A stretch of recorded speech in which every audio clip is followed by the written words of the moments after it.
नमस्कार दोस्तों, आइए सुनते हैं मुंशी प्रेमचंद्र की बहुचर्चित कहानी बड़े घर की बेटी। बेनी माधव सिंह गौरीपुर गांव के जमींदार और नंबरदार थे। उनके पितामह किसी समय बड़े धन धान्य संपन्न थे। गांव का पक्का तालाब और मंदिर, जिनकी अब मरम्मत भी मुश्किल थी, उन्हीं की कीर्ति स्तंभ थे। कहते हैं इस दरवाजे पर हाथी झूमता था। अब उसकी जगह एक बूढ़ी भैंस थी, जिसके शरीर में अस्थि पंजर के सिवा और कुछ शेष न रहा था, पर दूध शायद बहुत देती थी, क्योंकि एक न एक आदमी हांडी लिए उसके सिर पर सवार ही रहता था। बेनी माधव सिंह अपनी आधी से अधिक संपत्ति वकीलों को भेंट कर चुके थे। उनकी वर्तमान आय 1000 रुपये वार्षिक से अधिक न थी। ठाकुर साहब के 2 बेटे थे। बड़े का नाम श्रीकंठ सिंह था। उसने बहुत दिनों के परिश्रम और उद्योग के बाद बीए की डिग्री प्राप्त की थी। अब एक दफ्तर में नौकर था। छोटा लड़का लाल बिहारी सिंह दोहरे बदन का सजीला जवान था, भरा हुआ मुखड़ा, चौड़ी छाती। भैंस का 2 सेर ताज़ा दूध वह उठकर सवेरे पी जाता था। श्रीकंठ सिंह की दशा बिल्कुल विपरीत थी। इन नेत्रप्रिय गुणों को उन्होंने बीए इन्हीं 2 अक्षरों पर न्योछावर कर दिया था। इन 2 अक्षरों ने उनके शरीर को निर्बल और चेहरे को कांतिहीन बना दिया था। इसी से वैदिक ग्रंथों पर उनका विशेष प्रेम था। आयुर्वेदिक औषधियों पर उनका अधिक विश्वास था। शाम सवेरे से उनके कमरे से प्रायः खरल की सुरीली कर्ण मधुर ध्वनि सुनाई दिया करती थी। लाहौर और कलकत्ते के वैद्यों से बड़ी लिखा पड़ी रहती थी।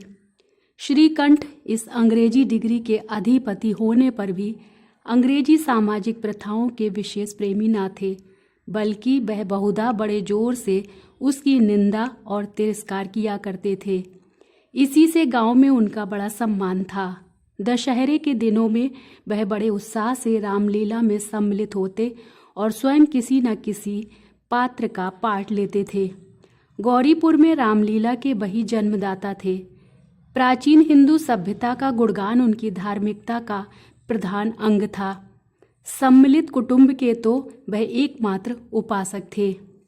आजकल स्त्रियों को कुटुंब में मिलजुल कर रहने की जो अरुचि होती है, उससे वह जाति और देश दोनों के लिए हानिकारक समझते थे। यही कारण था कि गांव की ललनाएं उनकी निंदक थीं। कोई कोई तो उन्हें अपना शत्रु समझने में भी संकोच न करती थीं। स्वयं उनकी पत्नी को ही इस विषय में उनसे विरोध था। यह इसलिए नहीं कि उसे अपने सास ससुर, देवर या जेठ आदि से घृणा थी, बल्कि उसका विचार था कि यदि बहुत कुछ सहने और तरह देने पर भी परिवार के साथ निर्वाह न हो सके, तो आए दिन की कलह से जीवन को नष्ट करने की अपेक्षा यही उत्तम है कि अपनी खिचड़ी अलग पकाई जाए। आनंदी एक बड़े उच्च कुल की लड़की थी। उसके बाप एक छोटी सी रियासत के ताल्लुकेदार थे। विशाल भवन, 1 हाथी, 3 कुत्ते, बाज, बहरी शिकरे, झाड़ फानूस, आनरेरी, मजिस्ट्रेटी और ऋण, जो एक प्रतिष्ठित तालुकेदार के भोग्य पदार्थ हैं, सभी यहाँ विद्यमान थे। नाम था भूप सिंह। बड़े उदारचित्त और प्रतिभाशाली पुरुष थे, पर दुर्भाग्य से लड़का एक भी ना था। 7 लड़कियां हुईं और दैवयोग से सब की सब जीवित रहीं। पहली उमंग में तो उन्होंने 3 ब्याह दिल खोल कर किए, पर 15-20 हजार रुपयों का कर्ज सिर पर हो गया तो आंखें खुली, हाथ समेट लिया। आनंदी चौथी लड़की थी। वह अपनी सब बहनों से अधिक रूपवती और गुणवती थी। इससे ठाकुर भूप सिंह उसे बहुत प्यार करते थे। सुंदर संतान को कदाचित उसके माता पिता भी अधिक चाहते हैं। ठाकुर साहब बड़े धर्म संकट में थे कि इसका विवाह कहाँ करें। ना तो यही चाहते थे कि ऋण का बोझ बढ़े, और ना यही स्वीकार था कि उसे अपने को भाग्यहीन समझना पड़े। एक दिन श्रीकंठ उनके पास किसी चंदे का रुपया मांगने आया। शायद नागरी प्रचार का चंदा था। भूप सिंह उनके स्वभाव पर रीझ गए और धूमधाम से श्रीकंठ सिंह का आनंदी के साथ ब्याह हो गया। आनंदी अपने नए घर में आई तो यहाँ का रंग ढंग कुछ और ही देखा। जिस टीम टाम की उसे बचपन से ही आदत पड़ी हुई थी वह यहाँ नाम मात्र को भी नहीं थी। हाथी घोड़ों का तो कहना ही क्या, कोई सजी हुई सुंदर बहली तक नहीं थी। रेशमी स्लीपर साथ लाई थी, पर यहाँ बाग कहाँ। मकान में खिड़कियां तक नहीं थीं, न जमीन पर फर्श, न दीवार पर तस्वीरें। यह एक सीधा सादा देहाती गृहस्थ का मकान था, किंतु आनंदी ने थोड़े ही दिनों में अपने को इस नई अवस्था के ऐसा अनुकूल बना लिया मानो उसने बिलास के सामान कभी देखे ही न थे। एक दिन दोपहर के समय लाल बिहारी सिंह 2 चिड़िया लिए हुए आया और भावस से बोला, जल्दी से पका दो, मुझे भूख लगी है। आनंदी भोजन बनाकर उसकी राह देख रही थी। अब वह नया व्यंजन बनाने बैठी। हांडी में देखा तो घी पाव भर से अधिक ना था। बड़े घर की बेटी किफ़ायत क्या जाने, उसने सब घी मांस में डाल दिया। लाल बिहारी खाने बैठा तो दाल में घी ना था। बोला, दाल में घी क्यों नहीं छोड़ा? आनंदी ने कहा, घी सब मांस में पड़ गया। लाल बिहारी जोर से बोला, अभी परसों घी आया है, इतना जल्द उठ गया? आनंदी ने उत्तर दिया, आज तो कुल पाव भर रहा होगा, वह सब मैंने मांस में डाल दिया। जिस तरह सूखी लकड़ी जल्दी से जल उठती है, उसी तरह धुआं से बावला मनुष्य जरा जरा सी बात पर तिनक जाता है। लाल बिहारी को भावच की यह ढिठाई बहुत बुरी मालूम हुई। तिनक कर बोला, मायके में तो चाहे घी की नदी बहती हो, स्त्री गालियां सह लेती हैं, मार भी सह लेती हैं, पर मायके की निंदा उनसे नहीं सही जाती। आनंदी मुंह फेर कर बोली, हाथी मरा भी तो 9 लाख का, वहाँ इतना घी नित्य नाई कहार खा जाते हैं। लाल बिहारी जल गया, थाली उठाकर पलट दी और बोला, जी चाहता है जीप पकड़कर खींच लूं। आनंदी को भी क्रोध आ गया, मुंह लाल हो गया। बोली, वह होते तो आज इसका मजा चखाते। अब अनपढ़ उजड्ड ठाकुर से ना रहा गया। उसकी स्त्री एक साधारण जमींदार की बेटी थी। जब जी चाहता उस पर हाथ साफ कर लिया करता था। खड़ाऊं उठाकर आनंदी की ओर जोर से फेंकी और बोला, जिसके गुमान पर फूली हुई हो उसे भी देखूंगा और तुम्हें भी। आनंदी के हाथ से खड़ाऊं रोकी, सिर बच गया, पर उंगली में बड़ी चोट आई। क्रोध के मारे हवा में हिलते पत्ते की भांति कांपती हुई अपने कमरे में आकर खड़ी हो गई। स्त्री का बल और साहस, मान और मर्यादा पति तक है। उसे अपने पति के ही बल और पुरुषत्व का घमंड होता है। आनंदी खून का घूंट पीकर रह गई। श्रीकंठ सिंह शनिवार को घर आया करते थे। बृहस्पति को यह घटना हुई थी। 2 दिन तक आनंदी कोप भवन में रही, ना कुछ खाया ना पिया, उनकी बाट देखती रही। अंत में शनिवार को वह नियमानुकूल संध्या समय घर आए और बैठकर कुछ इधर उधर की बातें, कुछ देशकाल संबंधी समाचार तथा कुछ नए मुकदमों आदि की चर्चा करने लगे। यह वार्तालाप 10 बजे रात तक होता रहा। गांव के भद्र पुरुषों को इन बातों में ऐसा आनंद मिलता था कि खाने पीने की भी सुधि न रहती थी। श्रीकंठ को पिंड छुड़ाना मुश्किल हो जाता था। ये 2-3 घंटे आनंदी ने बड़े कष्ट से काटे। किसी तरह भोजन का समय आया। पंचायत उठी। एकांत हुआ तो लाल बिहारी ने कहा, भैया आप जरा भाभी को समझा दीजिएगा कि मुंह संभाल कर बातचीत किया करें, नहीं तो एक दिन अनर्थ हो जाएगा। बेनी माधव सिंह ने बेटे की ओर से साक्षी दी। हाँ, बहू बेटियों का यह स्वभाव अच्छा नहीं कि मर्दों के मुंह लगे। लाल बिहारी, वह बड़े घर की बेटी है तो हम भी कोई कुर्मिक कहार नहीं है। श्रीकंठ ने चिंतित स्वर से पूछा, आखिर बात क्या हुई? लाल बिहारी ने कहा, कुछ भी नहीं, यूं आप उलझ पड़ी। मायके के सामने हम लोगों को कुछ समझती ही नहीं। श्रीकंठ खा पीकर आनंदी के पास गए। वह भरी बैठी थी। यह हजरत भी कुछ तीखे थे। आनंदी ने पूछा, चित्त तो प्रसन्न है? श्रीकंठ बोले, बहुत प्रसन्न है। पर तुमने आजकल घर में यह क्या उपद्रव मचा रखा है?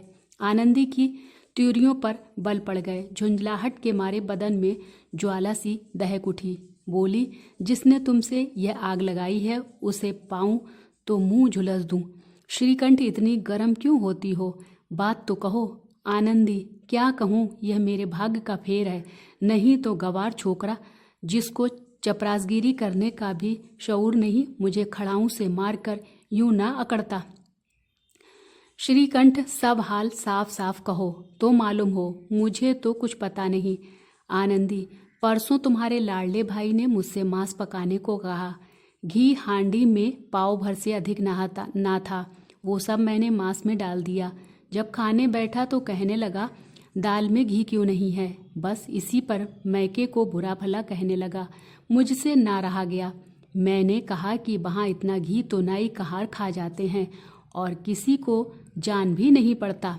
बस इतनी सी बात पर इस अन्यायी ने मुझ पर खड़ाऊं फेंक मारी। यदि हाथ से न रोक लूं तो सिर फट जाए। उसी से पूछो मैंने जो कुछ कहा है वह सच है या झूठ। श्रीकंठ की आंखें लाल हो गईं। बोले, यहाँ तक हो गया इस छोकरे का यह साहस?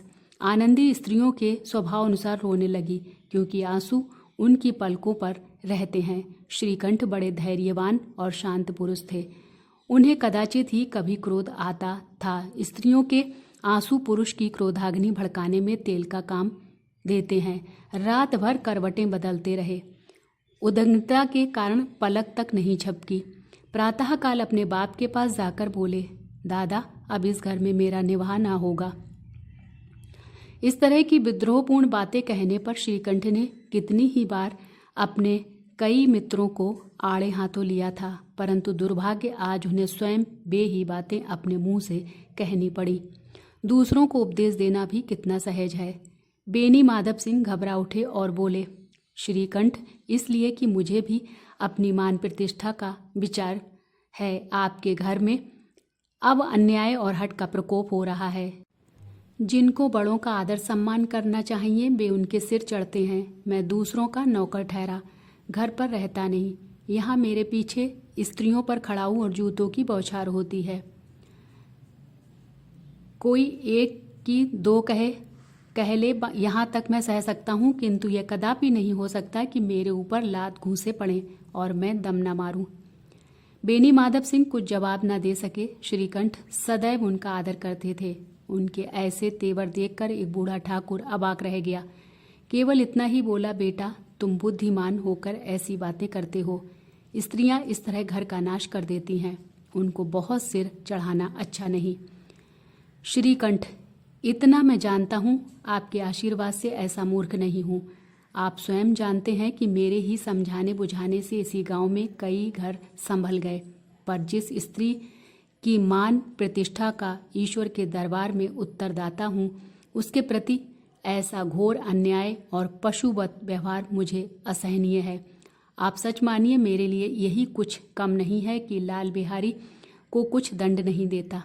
अब बेनी माधव सिंह भी गरमाए, ऐसी बातें और ना सुन सके। बोले, लाल बिहारी तुम्हारा भाई है, उससे जब कभी भूल चूक हो उसके कान पकड़ो। लेकिन श्रीकंठ, लाल बिहारी को मैं अपना भाई नहीं समझता। बेनी माधव सिंह स्त्री के पीछे। श्रीकंठ, जी नहीं, उसकी क्रूरता और अविवेक के कारण। दोनों कुछ देर चुप रहे। ठाकुर साहब लड़के का क्रोध शांत करना चाहते थे, लेकिन यह नहीं स्वीकार करना चाहते थे कि लाल बिहारी ने कोई अनुचित काम किया है। इसी बीच में गांव के और कई सज्जन हुक्के चिलम के बहाने वहां आ बैठे। कई स्त्रियों ने जब यह सुना कि श्रीकंठ पत्नी के पीछे पिता के से लड़ने को तैयार है तो उन्हें बड़ा हर्ष हुआ। दोनों पक्षों की मधुर वाणियां सुनने के लिए उनकी आत्माएं तिलमिलाने लगी। गांव में कुछ ऐसे कुटिल मनुष्य भी थे जो स्कूल की नीतिपूर्ण गति पर मन ही मन जलते थे। वह कहाँ करते थे, श्रीकंठ अपने बाप से दबता है इसलिए वह दब्बू है। उसने विद्या पढ़ी इसलिए वह किताबों का कीड़ा है। बेनी माधव सिंह उसकी सलाह के बिना कोई काम नहीं करते। यह उनकी मूर्खता है। इन महानुभावों की शुभकामनाएं आज पूरी होती दिखाई दी। कोई हुक्का पीने के बहाने और कोई लगान की रसीद दिखाने आकर बैठ गया। बेनी माधव सिंह पुराने आदमी थे, इन भावों को ताड़ गए। उन्होंने निश्चय किया, चाहे कुछ क्यों न हो, इन द्रोहियों को ताली बजाने का अवसर ना दूंगा। तुरंत कोमल शब्दों में बोले, बेटा मैं तुमसे बाहर नहीं हूँ, तुम्हारा जी जो चाहे करो। अब तो लड़के से अपराध हो गया। इलाहाबाद का अनुभव रहित झल्लाया हुआ ग्रेजुएट इस बात को ना समझ सका। उसे डिबेटिंग क्लब में अपनी बात पर अड़ने की आदत थी। इन हथकंडों की उसे क्या खबर। बाप ने जिस मतलब से बात पलटी थी वह उसकी समझ में न आया। बोला, लाल बिहारी के साथ अब इस घर में नहीं रह सकता। बेनी माधव, बेटा बुद्धिमान लोग मूर्खों की बात पर ध्यान नहीं देते। वह बेसमझ लड़का है, उससे जो कुछ भूल हुई उसे तुम बड़े होकर क्षमा करो। श्रीकंठ, उसकी इस दुष्टता को मैं कदापि नहीं सह सकता। या तो वही घर में रहेगा या मैं ही। आपको यदि वह अधिक प्यारा है तो मुझे विदा कीजिए, मैं अपना भार अपने आप संभाल लूँगा। यदि मुझे रखना चाहते हैं तो उससे कहिए जहाँ चाहे चला जाए, बस यह मेरा अंतिम निश्चय है। लाल बिहारी सिंह दरवाजे की चौखट पर चुपचाप खड़े वहाँ भाई की बात सुन रहा था। वह उनका बहुत आदर करता था। उसे कभी इतना साहस ना हुआ था कि श्रीकंठ के सामने चारपाई पर बैठ जाए, हुक्का पी ले या पान खा ले। बाप का भी वह इतना मान करता था। श्रीकंठ का भी उस पर हार्दिक स्नेह था। अपने होश में उन्होंने कभी उसे घुड़का तक ना था। जब वह इलाहाबाद से आते तो उसके लिए कोई न कोई वस्तु अवश्य लाते। मुगदर की जोड़ी उन्होंने ही बनवा दी थी। पिछले साल जब उसने अपने से ड्योढ़े जवान को नागपंचमी के दिन दंगल में पछाड़ दिया तो उन्होंने पुलकित होकर अखाड़े में ही जाकर उसे गले से लगा लिया था। 5 रुपए के पैसे लुटाए थे। ऐसे भाई के मुंह से आज ऐसी हृदय विदारक बात सुनकर लाल बिहारी को बड़ी गिलानी हुई। वह फूट फूट कर रोने लगा। इसमें संदेह नहीं कि अपने किए पर पछता रहा था। भाई के आने से एक दिन पहले से उसकी छाती धड़कती थी कि देखूं भैया क्या कहते हैं, मैं उनके सम्मुख कैसे जाऊंगा, उनसे कैसे बोलूंगा, मेरी आंखें उनके सामने कैसे उठेंगी। उसने समझाया था कि भैया मुझे बुलाकर समझा देंगे। इस आशा के विपरीत आज उसने उन्हें निर्दयता की मूर्ति बने हुए पाया। वह मूर्ख था, परंतु उसका मन कहता था कि भैया मेरे साथ अन्याय कर रहे हैं। यदि श्रीकंठ उसे अकेले में बुलाकर 2-4 बातें कह देते, इतना ही नहीं 2-4 तमाचे भी लगा देते, तो कदाचित उसे इतना दुख ना होता। पर भाई का यह कहना कि अब मैं इसकी सूरत नहीं देखना चाहता, लाल बिहारी से सहा ना गया। वह रोता हुआ घर आया। कोठरी में आकर कपड़े पहने आंखें पोंछी जिससे कोई यह ना समझे कि रोता था। तब आनंदी के द्वार पर आकर बोला, भाभी भैया ने निश्चय किया है कि वह मेरे साथ इस घर में ना रहेंगे। अब वह मेरा मुंह नहीं देखना चाहते, इसलिए अब मैं जाता हूँ, उन्हें फिर ना दिखूंगा। मुझसे जो कुछ अपराध हुआ उसे क्षमा करना। यह कहते कहते लाल बिहारी का गला भर आया। जिस समय लाल बिहारी सिंह सिर झुकाए आनंदी के द्वार पर खड़ा था, उसी समय श्रीकंठ सिंह आंखें लाल किए बाहर से आए। भाई को खड़ा देखा तो घृणा से आंखें फेर ली और कतरा कर निकल गए, मानो उसकी परछाई से दूर भागते हों। आनंदी ने लाल बिहारी की शिकायत तो की थी, लेकिन अब मन में पछता रही थी। वह स्वभाव से ही दयावती थी, उसे इसका तनिक भी ध्यान ना था कि बात इतनी बढ़ जाएगी। वह मन में अपने पति पर झुंझला रही थी कि यह इतने गर्म क्यों होते हैं।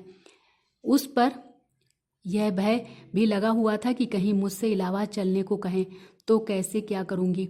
इस बीच में जब उसने लाल बिहारी को दरवाजे पर खड़े यह कहते सुना कि अब मैं जाता हूँ, मुझसे जो कुछ अपराध हुआ क्षमा करना, तो उसका रहा सहा क्रोध भी पानी हो गया। वह रोने लगी। मन का मैल धोने के लिए नयन जल से उपयुक्त और कोई वस्तु नहीं है। श्रीकंठ को देखकर आनंदी ने कहा, लाला बाहर खड़े बहुत रो रहे हैं। श्रीकंठ, तो मैं क्या करूं? आनंदी, भीतर बुला लो, मेरी जीभ में आग लगे, मैंने कहाँ से ये झगड़ा उठाया। श्रीकंठ, मैं ना बुलाऊंगा। आनंदी, पछताओगे, उन्हें बहुत गिलानी हो गई है, ऐसा ना हो कहीं चल दें। श्रीकंठ ना उठे। इतने में लाल बिहारी ने फिर कहा, भाभी भैया से मेरा प्रणाम कह दो। वह मेरा मुंह नहीं देखना चाहते, इसलिए मैं भी अपना मुंह उन्हें ना दिखाऊंगा। लाल बिहारी इतना कहकर लौट पड़ा और शीघ्रता से दरवाजे की ओर बढ़ा। अंत में आनंदी कमरे से निकली और हाथ पकड़ लिया। लाल बिहारी ने पीछे मुड़कर देखा और आंखों में आंसू भरकर बोला, मुझे जाने दो। आनंदी, कहाँ जाते हो? लाल बिहारी, जहाँ कोई मेरा मुंह ना देखे। आनंदी, मैं न जाने दूंगी। लाल बिहारी, मैं तुम लोगों के साथ रहने योग्य नहीं हूँ। आनंदी, तुम्हें मेरी सौगंध, अब एक पग भी आगे ना बढ़ाना। लाल बिहारी, जब तक मुझे यह मालूम ना हो जाए कि भैया का मन मेरी तरफ से साफ हो गया है, तब तक मैं इस घर में कदापि ना रहूंगा। आनंदी, मैं ईश्वर को साक्षी देकर कहती हूँ कि तुम्हारी ओर से मेरे मन में तनिक भी मैल नहीं है। अब श्रीकंठ का हृदय भी पिघला। उन्होंने बाहर आकर लाल बिहारी को गले लगा लिया। दोनों भाई खूब फूट फूट कर रोए। लाल बिहारी ने सिसकते हुए कहा, भैया अब कभी मत कहना कि तुम्हारा मुंह न देखूंगा। इसके सिवा आप जो दंड देंगे मैं सहर्ष स्वीकार करूंगा। श्रीकंठ ने कांपते हुए स्वर में कहा, लल्लू, इन बातों को बिल्कुल भूल जाओ। ईश्वर चाहेगा तो फिर ऐसा अवसर ना आवेगा। बेनी माधव सिंह बाहर से आ रहे थे। दोनों भाइयों को गले मिलते देखकर आनंद से पुलकित हो गए। बोल उठे, बड़े घर की बेटियां ऐसी ही होती हैं, बिगड़ता हुआ काम बना लेती हैं। गांव में जिसने वृतांत सुना उसी ने इन शब्दों में आनंदी की उदारता को सराहा। बड़े घर की बेटियां ऐसी ही होती हैं।